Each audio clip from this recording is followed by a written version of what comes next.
Assalamualaikum warahmatullahi wabarakatuh.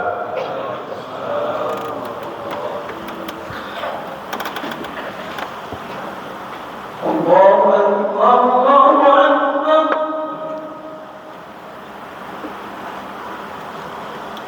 Allahu Akbar, Allahu Akbar.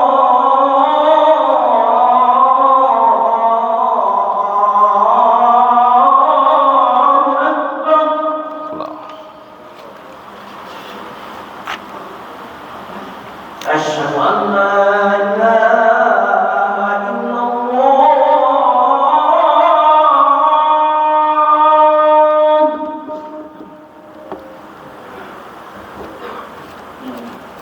Asyhadu an la ilaha illallah.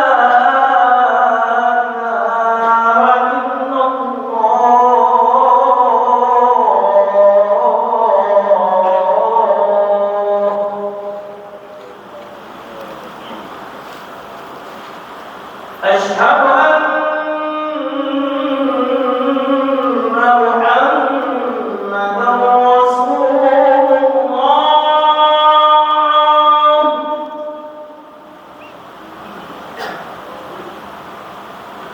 Asyhadu anna Muhammadan Rasulullah.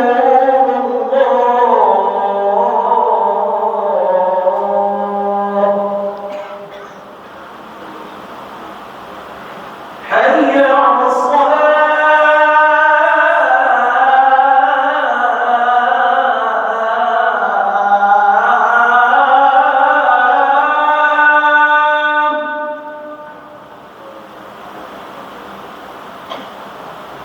Hayya 'alas salat.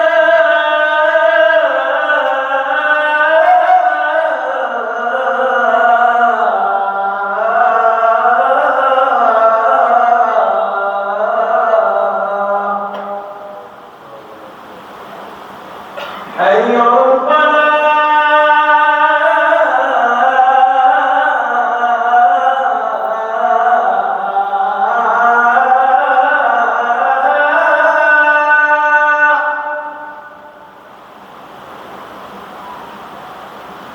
Hayya 'alal falah.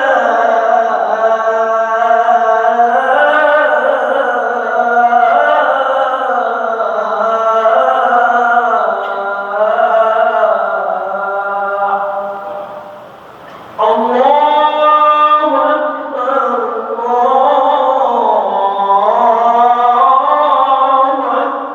Akbar. La ilaha illallah.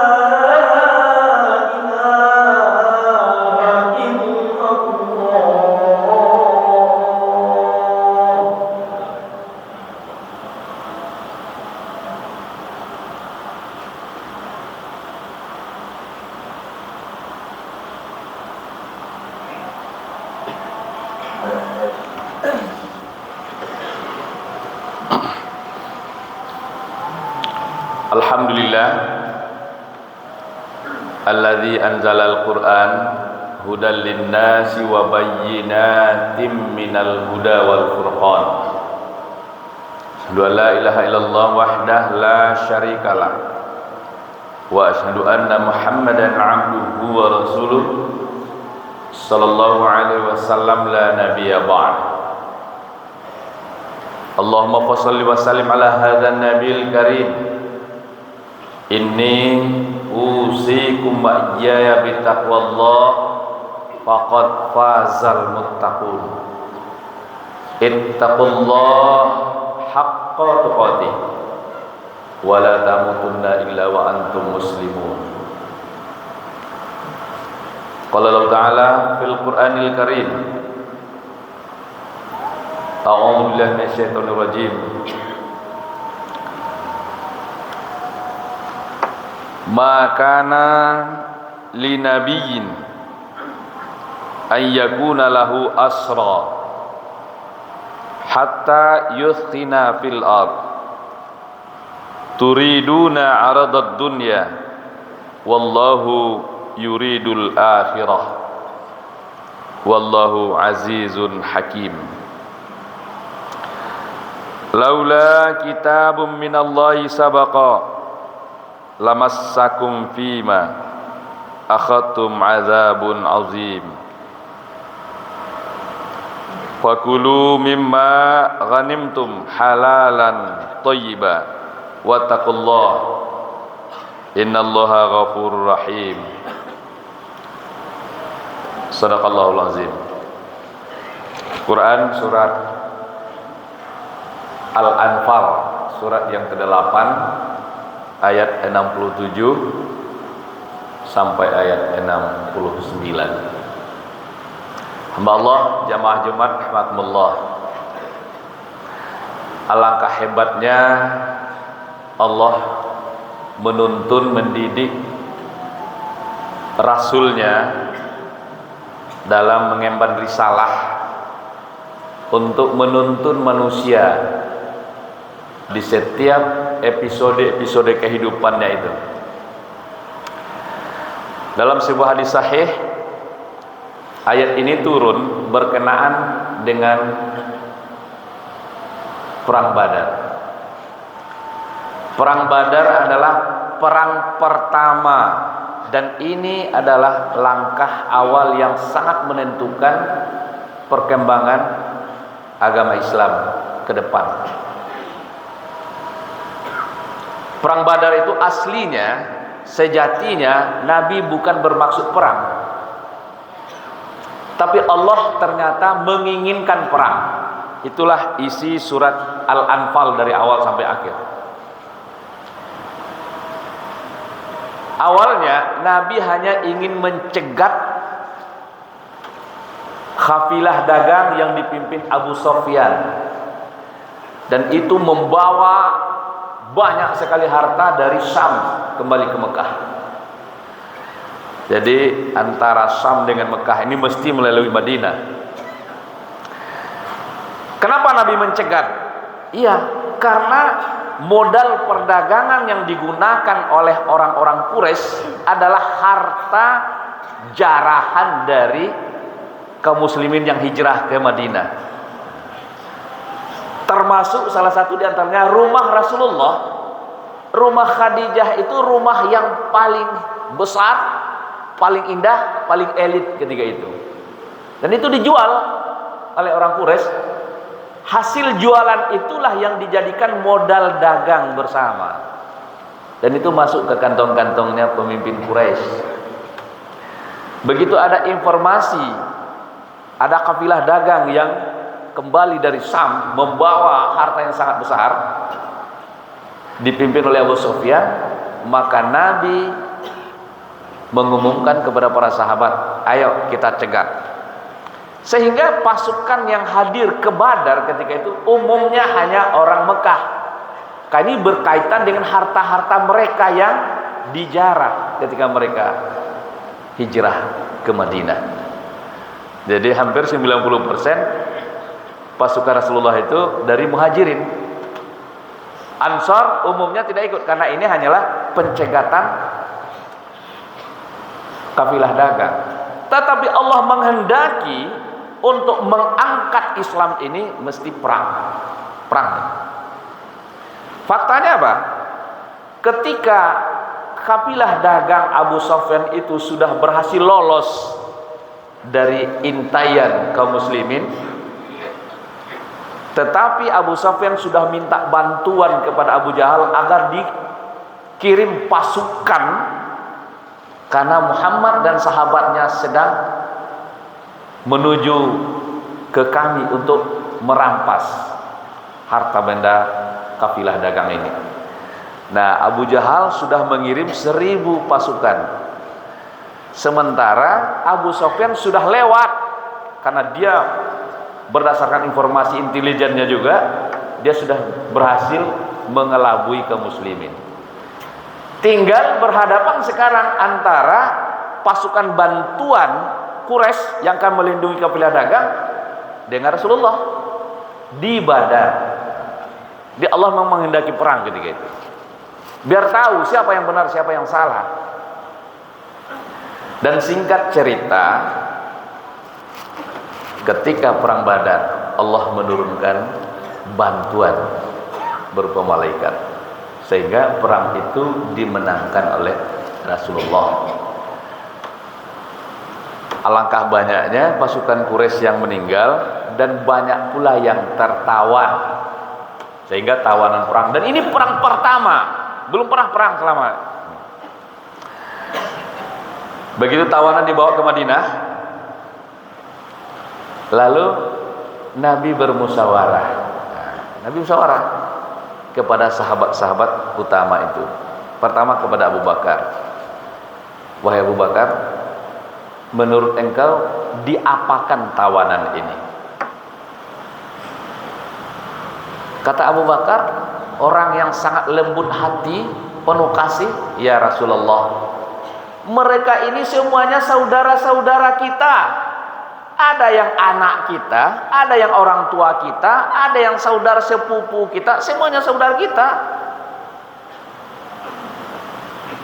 Oleh karena itu, bebaskan sajalah mereka, asal mereka mau membayar uang tebusan.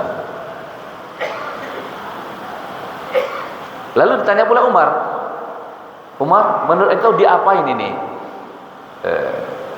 tawan ini? Umar mengatakan begini, bunuh. Wahai Umar, kenapa ini dibunuh? Bukankah ini saudara-saudara kita? Ya Rasulullah, mereka ini hadir ke Badar ini untuk berperang. Berperang itu kalau tidak dibunuh, ya membunuh. Kebetulan mereka tidak terbunuh, mereka tertawan. Mereka bukan untuk bersaudara dengan kita, mereka ingin membunuh kita. Hanya karena mereka saat ini menjadi tawanan, bunuh. Supaya tidak ada perasaan apa-apa, suruh masing-masing saudaranya membunuh. Misalnya saya ada tawanan yang saudara saya akan penggal batang lehernya.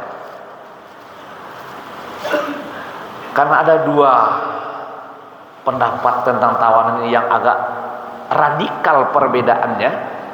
Yang satu kasihan, tebus saja dengan harta, yang satu lagi bunuh. Lalu Rasul mengambil sikap dari masukan ini. Sikap yang beliau ambil ternyata sama dengan pendapat Abu Bakar.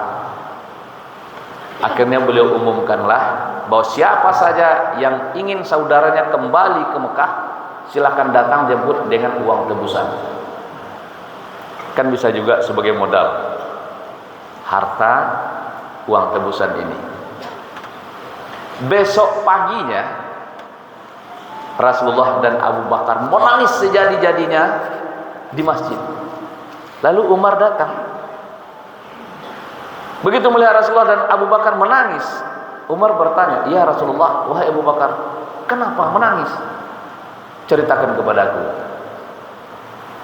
Kalau memang ini perlu, saya akan ikut menangis." Kata Rasulullah, "Umar, andai kata tidak diampuni Allah, lalu Allah menurunkan azabnya kepada kita, hanya engkau yang selamat, selain engkau tidak ada yang selamat." Kenapa ya Rasulullah? Ternyata Allah menurunkan wahyu dan Allah memerintahkan semua tawanan itu sebenarnya harusnya dibunuh, bukan dibebaskan dengan tebusan. Artinya pendapat engkau itulah yang diridhoi Allah. Lalu turun dibacakanlah ayat ini. Makana li nabi ayyakuna lahu asra hatta yuthkhina fil ard. Tidaklah pantas bagi seorang nabi memiliki tawanan perang sebelum musuh-musuh Allah itu bisa dilumpuhkan di muka bumi ini. Tidak pantas. Turiduna aradad dunya, untuk mengharapkan harta dunia. Ada tebusan, uang tebusan, ada harta tebusan. Tidak pantas. Sebelum musuh bisa dilumpuhkan, tidak layak engkau memiliki tawanan hanya untuk menginginkan uang tebusan, tidak layak. Wallahu yuridul akhirah, sementara Allah menginginkan kebaikan akhirat. Kalau musuh-musuh Allah ini masih berkeliaran di muka bumi dengan bebas, tidak akan ada orang yang bisa dengan senang hati menjalani agama ini. Di menurut Allah bunuh ini, tapi karena Rasul telah mengumumkan, Allah maafkan. Dan ini salah satu bentuk cara Allah mendidik Rasulnya. Begitu salah keputusannya, Allah langsung benar betulkan melalui wahyu. Wallahu azizun hakim. Sungguh Allah maha perkasa lagi maha bijaksana. Laula kitab, kalau bukanlah karena ada ketetapan sebelumnya. Apa ketetapan sebelumnya? Khusus untuk Rasulullah Muhammad SAW dan pengikutnya, harta rampasan perang itu dihalalkan. Sementara nabi-nabi dan rasul sebelum Muhammad, harta rampasan itu haram buat mereka. Jadi Allah telah menghalalkan harta rampasan itu halal. Ini di ayat 69-nya. Kalau bukanlah karena ada ketetapan sebelumnya, ini sudah diazab ini karena menyalahi, tidak pantas. Hamba Allah, jemaah Jumat rahimakumullah, apa yang bisa kita petik dari ayat ini? Ini bimbingan wahyu, ini bimbingan Allah yang menciptakan manusia, mulai dari zaman Adam sampai nanti kiamat. Ini akan menjadi tuntunan. Ada orang-orang yang begitu memulai perjuangan sudah melirik kepada harta, kepada kemewahan dunia, sehingga tidak selesai-selesai urusan kemanusiaan ini. Ada orang yang berangkat dengan niat baik tadinya, mencalek misalnya, lalu lolos, tiba-tiba dia berubah pangana. Oh iya, banyak yang jadi dewan kemarin. Berubah dia, sehingga tidak ingat dia lagi dengan perjuangan. Ada yang orang baik-baik, bahkan tinggal di masjid jadi garim, lalu tiba-tiba dapat jabatan. Apakah entah jabatan apalah, bisa dari garim masuk tentara, masuk polisi, masuk ASN. Aslinya orang baik-baik, tapi begitu di dalam, ternyata enak ya dunia ini, hilang keseimbangannya.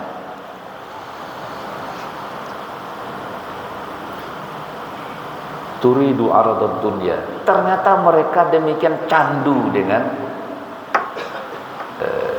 kenikmatan dunia ini. Sementara Allah, wallahu yuridul akhirah. Allah menghendaki akhirat akhir. Saya kira kita ini, mana kita yang memilih di awalnya baik-baik tapi di penghujungnya sengsara, di akhirnya sengsara, atau mungkin kita sengsara di awal tapi berakhir dengan kegembiraan, kebahagiaan. Akhirat bisa bermakna penghujung dari kehidupan kita di dunia ini, juga bisa bermakna hakikinya nanti di akhirat. Semua orang pasti akan memilih enjoy, happy ending, itulah yang paling baik, penghujung yang menggembirakan. Hamba Allah, jamaah Jumat rahimahullah, ternyata tidak ada masalah ketika kita mengambil sebuah keputusan melalui minta jejak pendapat yang terbaik. Dan kita tidak tahu pendapat siapa yang paling diridhai oleh Allah. Ternyata mungkin saja Rasulullah sangat cenderung kepada Abu Bakar, tapi menurut Allah pendapat Umar sembelih itulah yang pas. Dan hanya Allah yang tahu kebaikan apa di balik itu. Jadi tidak boleh kita berkukuh bahwa pendapat kita sajalah yang paling benar, sementara pendapat kawan agak kurang benarnya. Ini tuntunan Al-Quran. Fa'tabiru ya ulil albab la'alakum turhamun.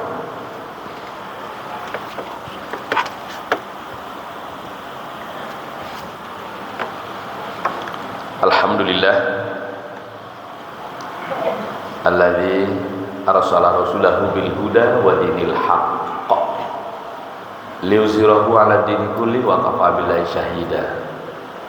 Asyhadu an la ilaha illallah wahdahu la syarikalah wa asyhadu anna Muhammadan 'abduhu wa rasuluh sallallahu alaihi wasallam la nabiyya ba'd.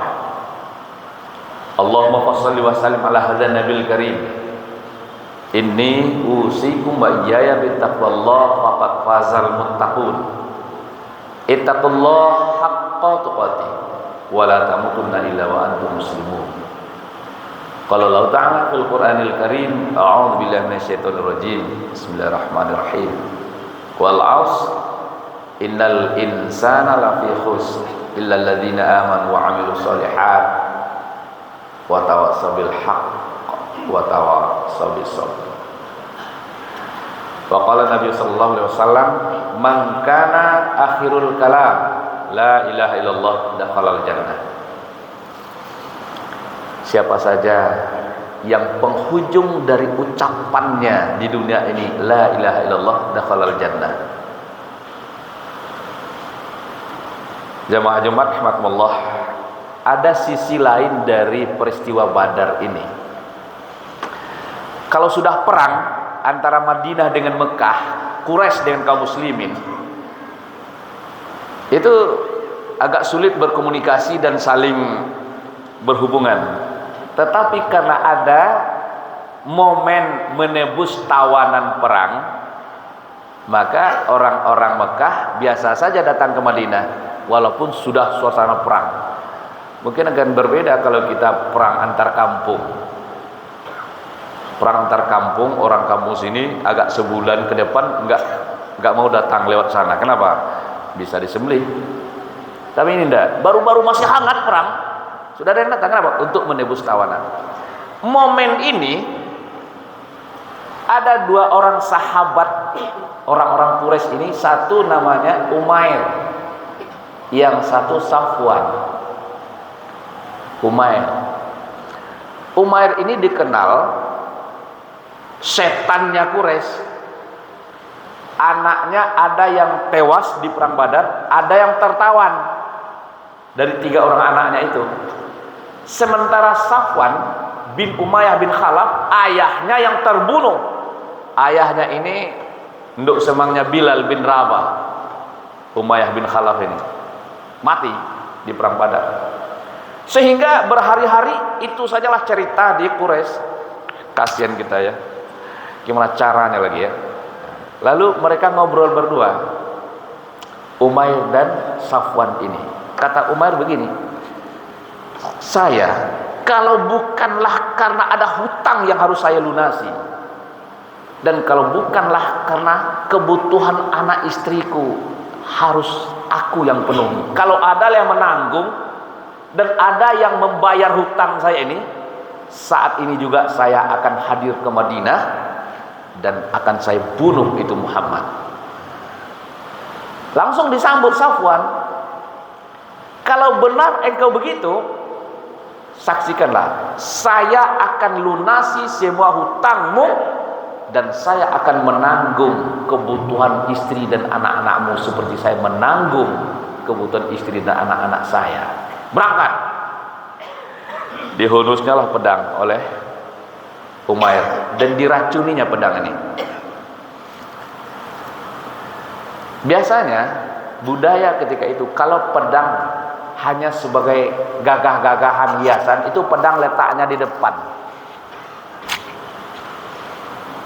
Kalau pedang untuk berjaga-jaga, itu taruhnya di samping, di pinggang, tapi di samping. Tapi kalau pedang taruhnya di belakang, itu tandanya akan perang. Salah-salah ngomong langsung tebas. Umair hadir ke Madinah bersama rombongan yang akan menebus tawanan keluarganya ini. Dia ikut rombongan itu, ngambil momen. Tapi pedangnya di belakang. Artinya apa? Siap untuk menebas siapa saja yang diperlukan untuk ditebas.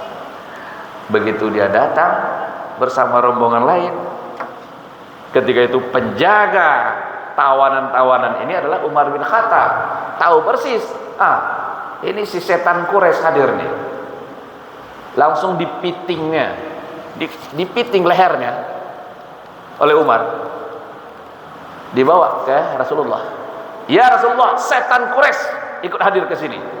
Izinkan saya tebas batang lehernya. Umar, biarkan, lepaskan dia. Di hadapan Rasul, Rasul bertanya, Umair, apa maksudmu datang ke sini? Ya seperti orang-orang lain ini, mau bicara tentang tawanan anak saya. Umair, tapi engkau membawa pedang yang letaknya di belakang. Jujurlah, apa maksudmu sebenarnya? Tidak ada, untuk menebus anak saya aja. Umair, bukankah engkau berbicara dengan Safwan berdua?